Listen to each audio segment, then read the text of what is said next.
Hey folks, it's Ray at DCRainmaker.com here, and today I've got one of my user interface videos, which means this is not a review. If you want my review of the Fitbit Charge 4, check out the link up on the doohickey there. This instead is going to be an unboxing, and then I'm going to walk through the user interface of this watch. So for some people that might find that a bit boring, but if you want all like the information on this watch, like how it actually looks after usage and all that kind of fun stuff, then I'm going to show you that. I'll also show you the Fitbit app on my phone, and again, real world data, using it for a while now. So obviously it's going to be a little bit like a cooking show where you put this in the oven and then instantly it's ready on my wrist. But with that, let's get rolling on the unboxing here. Grab the knife of choice out. This is legit, never been opened before. I bought it a couple weeks ago when it first was announced, and it finally just came in yesterday. So good deal there. Versus the one on my wrist is a loaner unit to test things out. And good Lord. Okay, there we go. That's opened. So here we go, pulling things out. Ta-da, there we go. Got the Fitbit band right there. Now I probably got slightly distracted here in this entire like knifing process, but there are actually two different versions of the Fitbit Charge 4. There is the Fitbit Charge 4 that costs $149 a euro, is 129 pounds, and then there's the special edition that costs 169 euros or dollars and something more in pounds. The only difference between the two of them is the fact that the special edition includes a fancier strap, but it also includes the regular strap as well. Only difference, exact same hardware, exact same software, exact same everything else on the Charge 4. Bit of a difference from the past with other Fitbit products where the special edition also meant additional features or hardware, things like that. So anyways, point being, this is just the regular edition. You've got the Fitbit Charge 4 right there. Underneath this little box right there, we've got a card that says, welcome to the Fitbit family. If you got questions, call someone else. And then here, this is the power cable, and then there's the extra length strap. Now the way it works here is that, also there's a product information guide down here, and it basically says, again, if you need help, go talk to someone else. It also tells you to take the strap off every once in a while to clean it. That's of course there from Fitbit's lawsuit a few years back, where people said things were like burning the wrist and whatnot. So just, use like common sense in showering and things like that. And obviously if it's leaving a rash or a burn or something, then call Fitbit and they'll probably help you out. But that aside, the straps. So the way it works is every box includes two straps in it, a smaller strap and a larger strap. I'm actually wearing the smaller strap here, so despite me being a relatively tall dude, my wrists are small enough I can get away with the smaller strap, but the larger strap is there. All you do to use the straps is you press this little button on the inside right there, and it pops out. Same thing right there. Speaking of which, we'll go ahead and get rid of this protective plastic for the optical heart rate sensor. This plastic can go as well. And you can see here is the two portions of the strap together. So we'll just pull that out. And now we have here this piece, and we can take the longer strap and put it there. And you can see if I put them side by side right here, the length difference is, I gotta get them all in the shot, relatively substantial. So that is the gist of it. On the back right there is the optical sensor that has two purposes. One is to go ahead and do 24/7 optical heart rate recording. So you're just, as I'm doing right now, it'll show my heart rate. In fact, you can see that right there, 80 beats per minute showing. And it's gonna keep on recording that at all times. It's kind of cool. You can see that and trend that over time. And then in a workout, it'll also track that heart rate as well for the workout. In addition to that, there's also the SpO2 sensor in this. And you'll see that kind of in some of the sleep stats, but you won't see actual values. We'll get to that a little bit later. So with that, let's pull this little bit of a cake swap here thing, move this out of the way and not puncture myself with the knife. So move that out of the way for safety's sake.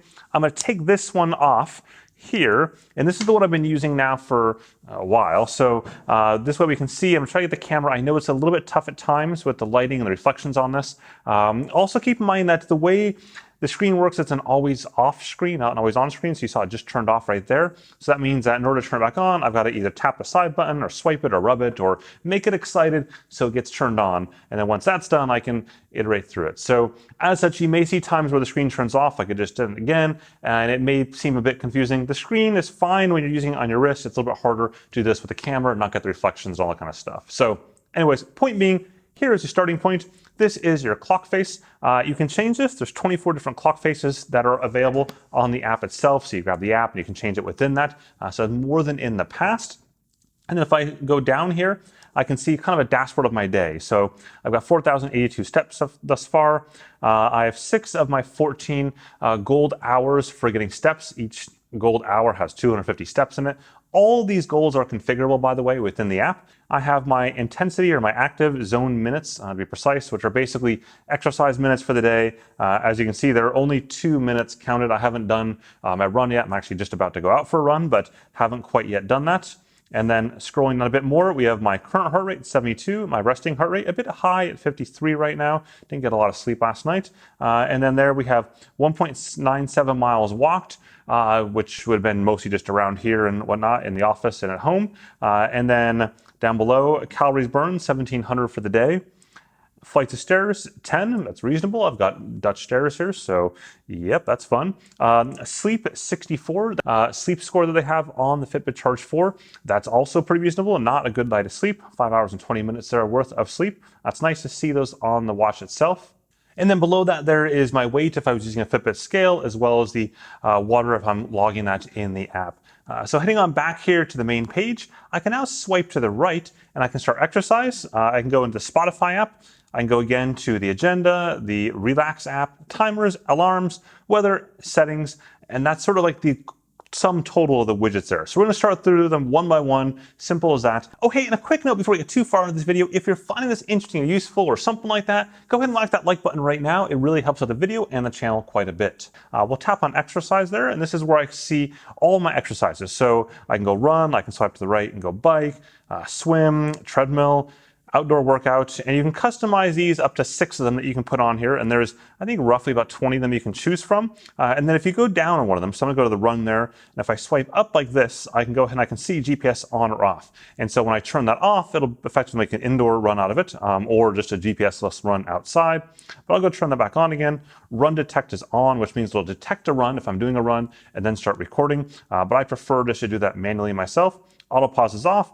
Heart rate zone alert is on. So these are the new heart rate zones that Fitbit has. For example, cardio and fat burning and peak and things like that, that basically are taking normal heart rate zones like 1, 2, 3, 4 and converting them into simple terms that you can use later on. And we'll see those in the app in just a moment. So all the sports are effectively the same in that sense. And again, you can customize those. You can't customize any of the data pages. So if I click on this here, I can set a goal if I want to for this particular run, time, distance, calories, or zone minutes. So I'm just going to go back by pressing this back button right there. Otherwise, it's all via the touchscreen. I'll press start, and now it's going to try to find GPS. You'll notice at the bottom, it does have the auto app on every mile. I can turn that off if I want to in the app. And since I'm inside, it won't find GPS, but that won't really matter too much here. I just press that play button, and now it begins recording. On the top, there's distance, my total distance, and on the bottom, there is total time. You can't change either of those two. Those stay the same throughout the entire activity. To see other data pages, I just simply tap the screen, or I think I can swipe as well, yep. And it'll show me all these metrics right there. So you can see time, my lap miles, my zone minutes, my pace, my average pace for the run, my current heart rate, calories burned, steps, time again, miles, and we're back to the beginning. Now, for all of these here, again, this is non-customizable. That's it. You can't change these fields in the app or take ones out or whatever the case is. They are what they are. You will get lap notifications each time you hit your lap. In my case, I have laps set up for every 1 mile. You can customize that a little bit in the app, and I'll show you that in a minute here as well. But that's pretty much it. When you're done, you hit the off button again, press it one more time, and that finishes it, and that ends the workout. So all the workouts worked effectively the same. You did see the swimming one in there. It does not support open water swimming, but it does support pool swimming. You've got to set a pool size. Right now, unfortunately, all the pools are closed, so I can't actually go and test that piece. So going back into the widget roll, there is the Spotify app. Now, the way this works is it connects to your phone or a computer or something else via your phone using the backend Spotify service and allows you to play Spotify on another device. The problem is it's just a little bit finicky. So you saw right there, it tries to find my devices nearby. So it does that using the Fitbit app, and then from there it tries to enumerate what Spotify apps are open. Now right now I have both my Mac, my PC, and my phone, and the Spotify apps are running in the background of all those things, but it's only finding the Mac. So I'll click on that there. I can then go here to the left and I can choose from my playlists. Obviously, someone or us toddlers at home. We've got Wheels on the Bus. We've got Jack Johnson. We got Runners Club Pizza Making Playlist, the best playlist for Friday nights. Then once I tap one of these, I go ahead and I can play it like this. And you can hear maybe you can hear it. Way in the background, all the way down the hallway on my Mac, it started playing the pizza making song. I really hope you could hear that because it's awesome, honestly. So it's cool in that sense. Like technologically, this is kind of neat. Practically, it's totally useless. I mean, the problem is that like it's on your wrist, you go through a bunch of menus. By the time I did all that, I can just take my phone out and half the time it requires the app to work correctly here anyways. And so it's like, yeah. And I will admit, this is the first time that demo worked perfectly. Like I've been doing this a lot over the last week and it almost never worked. And that's the first time it actually worked the very first way it should. It just worked, which is astounding to me. But it also tells you it's not super stable. So anyways, back to the widget roll there. We've got agenda. This will show me upcoming events. So I've got a meeting here with Strava in about 2 hours or so. So there's that on this calendar. I could dive into that event. I think I can open up and see it. Yep. And I can see links and things like that about the event. I can also add free time to my calendar as well. And it just syncs us to my phone automatically. So going back here, we got the relax timers. These are the breathing exercises that Strava has. I can go and change the number of minutes, 2 minutes, 5 minutes. I can start this and then it'll walk me through breathing exercises and guide me through those. And it does this, of course, over the course of the duration of the minutes that you selected. Going back here, there we go, into timers. Timers is simple. There's a stopwatch and there's a countdown timer. Tap on one of those and we can change how long we're counting down from in minutes.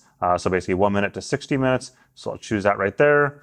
And then seconds, we'll say it's 65 seconds in total. And you can see they're pretty straightforward. I mean, it's nothing magical, but it's nice for folks that may want that on there. And then alarms here, this is where you can set multiple alarms. So you can see a 6:20 a.m. one tomorrow and a 4:26 p.m. one here. There we go, oops, alarms. And then for these, I can configure which days of the week they're going to show up, all the usual kind of alarm stuff. And as you saw there was the ability to set multiple alarms. Fitbit does have smart wake alarms coming at some point for the Charge 4, but they haven't specified when that date will be. So that could be like next week or it could be next year. Again, as I said in my review with Fitbit, it could literally be either of those two. They've announced some features that took a year to show up and other features that were like 2 weeks later. So we'll see on that one. Scrolling on back here, we've got weather. So weather will go ahead and find the weather nearby you. Though it keeps on showing this location for me, even though I'm very clearly in Amsterdam, but that's fine. So it's that there. You can also add additional cities. See, I did add the proper Amsterdam to the list here. And then I also added Paris. And then if you scroll down, you can see 2 days worth, the next 2 days worth of weather on that as well. So last thing here on the settings and whatnot is settings. So you see brightness, there's auto option, dim, normal, and then that's it. There's dim, normal, or auto. Vibrations, normal, and there's a strong option there. Normal seems fine to me. Heart rate is on or off, pretty straightforward. Do not disturb. Sleep mode. So this is useful if you want to have this automatically, effectively turn off the display and notifications at a certain time. And that's important because it's a super bright screen in a very dark room. And so I have mine set for 12 a.m. to 7 a.m., at which point I won't receive notifications anymore. It's still tracking everything. It's just not going to send me notifications and that kind of stuff. So it's also not going to turn the screen on when I raise my wrist or whatnot. Scrolling on down there, we have heart rate zone alerts are on across the board. Oh, and the last thing there is smartphone notifications. I can swipe down right here and I can see notifications from friends. This one from Des of DesFit there, chatting about something. So they do show up here depending on how you configure them on your smartphone. So with that, let's go over to the app and kind of walk through some of the features there. Okay, here we go. Everything all loaded up in the app. This is showing you my real data, so nothing fake or demo here. This is showing, again, the same steps that we saw on the wearable. 4,082 steps. I just walked to fix the camera focus in back there, so hopefully it's a little bit more focused now. But you can see exercise days this week, my sleep score from last night, my sleep time last night, the number of hours that I've gone ahead and nailed on this day for doing 250 steps in an hour, and my current heart rate, or sorry, the resting heart rate, the weight goal that's listed in there from a long time ago. That'd be nice to get down to that again. But anyways, I can click on exercise, for example, right there, and I can scroll down and find one of my rides. So here's my ride from yesterday, I think 2 days ago. And you can see I can zoom in there, but it's actually kind of cool to go down to this run that I did on Monday, this one right here, because this shows one of the new features, which is the ability to see heart rate zones overlaid on the map itself. So you'll see here as I zoom in, this was an interval run, by the way, so a bunch of intervals, and you can see the red and then orange and red and orange and red and orange. So each one that's red is the 800-meter intervals that I was doing, and then orange was the recovery. And so you see it's gone from being peak into cardio. Cardio because I was still kind of cooling down a little bit, or sort of getting down from the intensity of the interval. But that's cool. And then you can see the pace splits there as well. Exact same thing, overlaid in those same areas that I did the intervals. It's a nice little touch. I mean, this isn't like new in the grand scheme of sports or whatnot, but it's kind of cool. Since we're talking about sports, by the way, scrolling down again from this run, you can see those splits right there, the mile splits as they were configured. You can see the elevation over the course of it. It's the Netherlands, there's really no elevation gain at all. You can see the time and heart rate zones. And so you can see here is each of those different new Fitbit zones I was talking about earlier. Peak, cardio, fat burn, those are all things in custom, which I can customize in the app later on if I wanted to. Active zone minutes. So this is the idea that when you're out for a run, you're going to get more credit for that higher intensity. So even though this run was only, 50 minutes and 16 seconds, I got 103 zone minutes because of the multiplier for the cardio peak zone. So that's where I get more credit for those because they were higher intensity. And if you scroll down, you can see my heart rate. You can see little bumps there for each one of the intervals. So nice and clean on that. Calories burned, 778. Impact on my day. So this added 8,000 steps to my day. It added 778 calories burned and 103 of zone minutes. So back to the homepage though. On each of these different metrics, you can tap them and get more detail. So I click on steps and I can see all my steps over the last week. And you can see each one of the different days right there. So Monday was a strong day. The rest of the days are a little bit under that. In my case, I'm also doing cycling on a lot of these days, so that's why it's a little bit skewed, where I don't really get credit for the cycling side of it, but I would in the zone intensity minutes. In fact, you see that if I go back down to, let's see, there we go, zone minutes right there, and look at the week.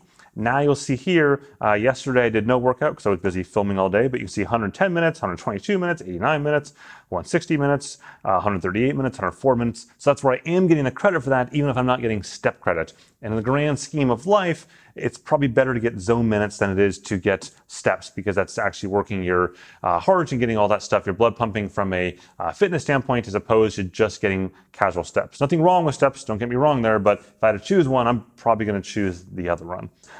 Same goes for distance. All these pages are very, very similar, no matter what it's distance or calories, etc. You're going to see that kind of trending over time there.